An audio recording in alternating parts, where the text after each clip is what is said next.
अस्सलाम वालेकुम नाज़रीन, आज की बड़ी खबरों में आपके लिए हैं 3 अहम मोर्चों की दास्तान।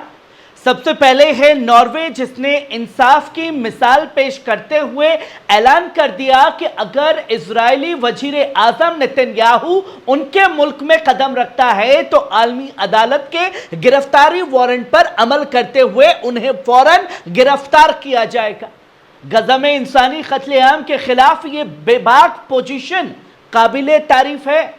दूसरी तरफ यमन की रेजिस्टेंस अंसारुल्लाह, जो इस वक्त अरब दुनिया की असली आवाज बनकर उभरी है, सऊदी अरब को बेनकाब कर रही है। कैसे?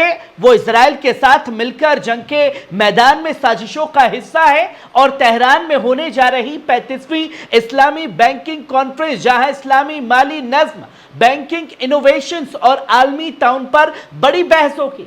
ये सिर्फ ईरान नहीं बल्कि पूरी उम्मत के लिए एक उम्मीद का मरकज है। नॉर्वे के हौसले, यमन को रेजिस्टेंस और इस्लामी माली ताउन तीनों मिलकर आज एक नई सियासी तस्वीर बना रहे हैं। जहां पहली खबर अपनी स्क्रीन पर देखिए दोस्तों, अंसारुल्लाह का सऊदी अरब पर संगीन इल्जाम।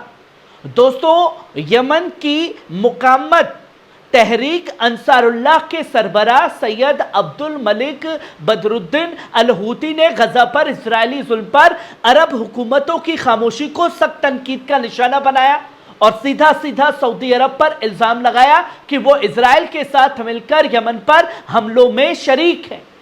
हूती का कहना है कि सऊदी अरब इजराइल के साथ मिलकर यमन को निशाना बनाने की साजिशों में शामिल है, खासकर बहरे अहमर और खलीज ए अदन में इजरायली सरगर्मियों को सपोर्ट कर रहा है।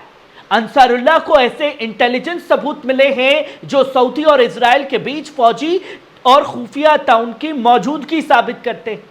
अंसारुल्लाह के सियासी दफ्तर के रुकन हिजाम अल असद ने भी चेतावनी दी है कि उनके मिसाइल इजराइल की तरफ रुख किए हुए हैं, मगर अबू धाबी और रियाज की साजिशों से वो गाफिल नहीं है। उनका कहना है कि यमन के अंदर आपके एजेंट की कोई हरकत हुई तो नताइज संगीन होंगे।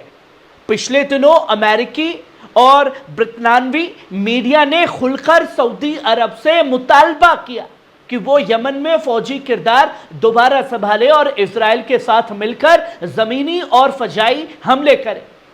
मीडिया लाइन और मिडल ईस्ट आई जैसी रिपोर्ट्स में कहा गया कि यमन की कार्रवाइयों से सऊदी की प्रोजेक्ट्स, खासकर विजन 2030 को बड़ा झटका लगा है। मुल्क अब्दुल्ला पोर्ट की कारगुजारी में 70% तक कमी की आई है और जहाज महंगा और लंबा रास्ता कैप ऑफ गुड होप अपनाने लगे हैं।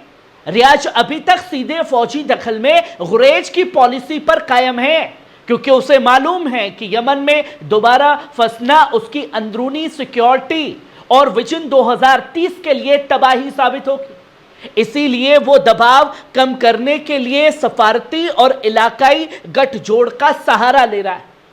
लेकिन दूसरी तरफ एक गैर सिक्योरिटी अलायंस वजूद में आ चुका है, जिसमें अमेरिका, सऊदी अरब, इजराइल, यूएई, बहरीन और कुछ अरब मुल्क शामिल हैं।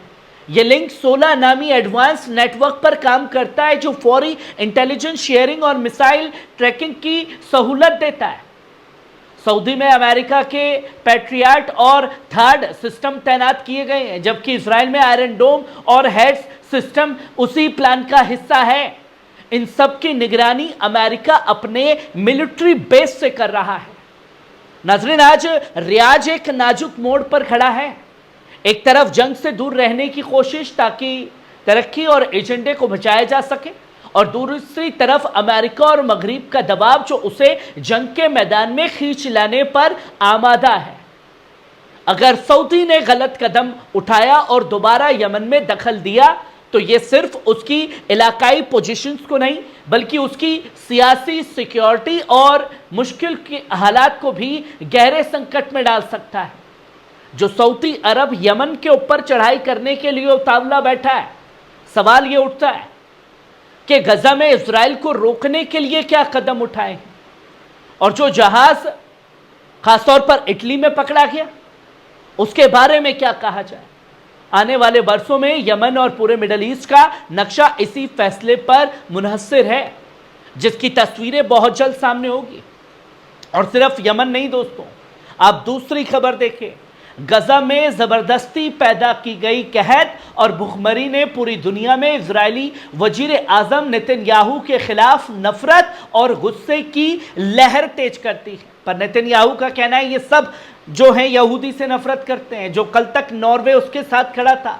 اب ناروے نے صاف طور پر اعلان کیا کہ اگر ہماری سرزمین پر قدم رکھا نیتن یاہو نے تو اسے فوراً گرفتار کر لیا جائے گا۔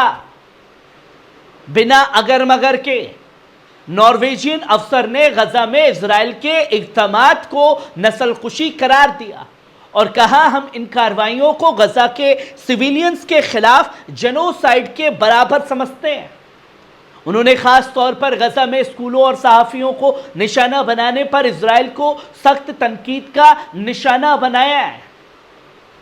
انہوں نے الجزیرہ کے شہید صحافیوں اور ان کے اہل خانہ پر ہوئے حملوں کی سخت مذمت کی ہے۔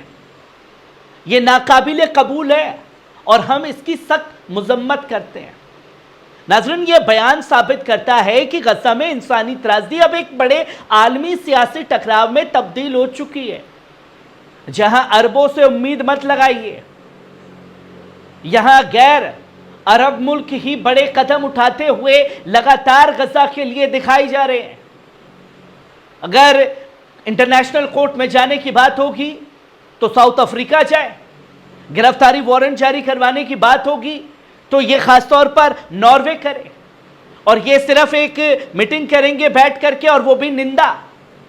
وہیں آپ تیسری خبر دیکھیں، اسلامی بینکنگ کانفرنس ستمبر میں تہران کے عباس آباد میوزیم گارڈن بلڈنگ میں آیوجت کیا جا رہا ہے۔ اس کانفرنس میں بینکنگ سسٹم کے سینئر مینیجرز، مالی ماہرین اور اس سیکٹرز کے سرگرم افراد شرکت کریں گے۔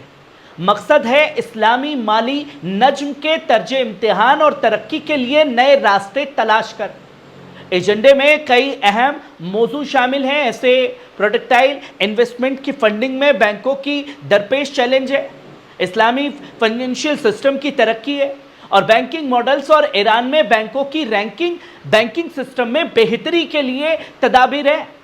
عالمی بینکنگ سسٹم سے اثردار رابطہ کیا جا رہا ہے، نئی مالی ٹیکنالوجی لائی جا رہی ہے، ریگولیٹری اسٹرکچر لائے جا رہے ہیں، کوآپریٹر کے اصول کیے جا رہے ہیں۔ ناظرین، یہ کانفرنس صرف ایران کے لیے نہیں بلکہ پورے اسلامی دنیا کے لیے ایک اہم پلیٹ فارم بننے جا رہا ہے، جہاں مالی، بینکنگ، انوویشنز اور عالمی تعاون پر بڑے فیصلے لیے جا سکتے ہیں، اسلامی بینکنگ بنا کر کے، جس کی تصویریں بھی لوگوں کے سامنے آئیں گی۔